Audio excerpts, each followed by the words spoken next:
Pfizer's new mRNA vaccine is best explained with the analogy of a fast food ecosystem.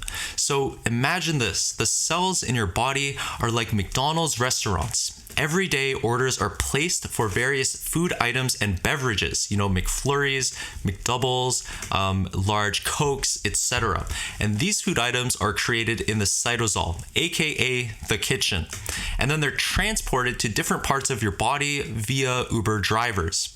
So the coronavirus you can kind of think of as an evil Uber driver who's going to transport not an item from the McDonald's menu, but like a Whopper or a different type of hamburger.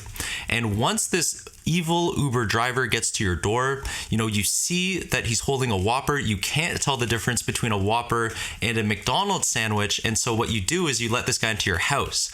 Unfortunately, this guy is evil. He's going to steal your iPhone 7. He's going to invite all of his friends over. He's going to try to, get you to lend him some money. And it's a big hassle, So over time, people start to recognize that this guy is bad. They start to post about him on social media. They start to teach other people how to recognize the Whopper and the difference between the Whopper and other McDonald's sandwiches. But at this point, this guy, he's already done his damage. He's already stolen, 10 iPhone 7s.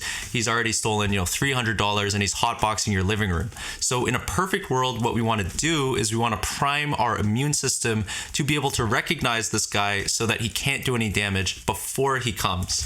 So with the conventional vaccine, what you're doing is you're going into the lab and you're creating a bunch of Whoppers. You're creating a bunch of Uber drivers in the lab. You might, break the legs of the Uber driver to not make the Uber driver as dangerous, to not make him as effective, but you're essentially just making the Whopper, you're making the Uber driver in the lab. And then you're introducing these pre-made Whoppers into the fast food ecosystem so that once the Uber driver gets into someone's house, you can easily overpower him, and then you can post on social media and let other people know about the evil Uber driver and the Whopper. The regular vaccine does present a couple problems. The first one is that it's very difficult to create a spike protein in the lab. Anyone who's tried to replicate a McDonald's hamburger knows that it's extremely difficult to do. The bun's got to be toasted just right.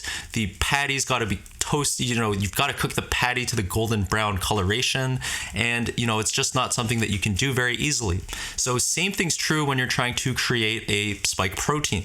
So what Pfizer and BioNTech have done instead is they've said, forget about making the Whopper, forget about making the spike protein. What we're going to do is we're going to design a set of instructions that we can just give to the kitchen staff so that they can do the dirty work for us. They can create that Whopper instead. So they really just leverage the talents and the expertise of the fast food kitchen staff, and they get them to do it instead.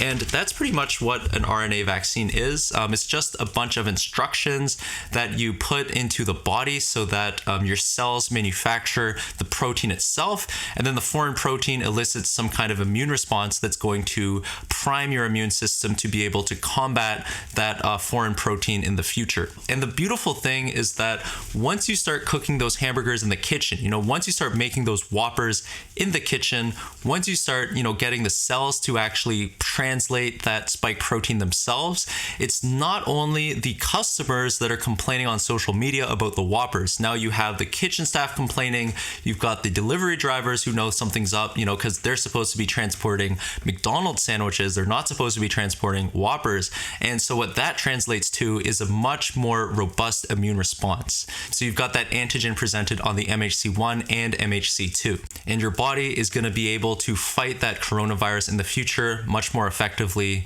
than it would be able to otherwise.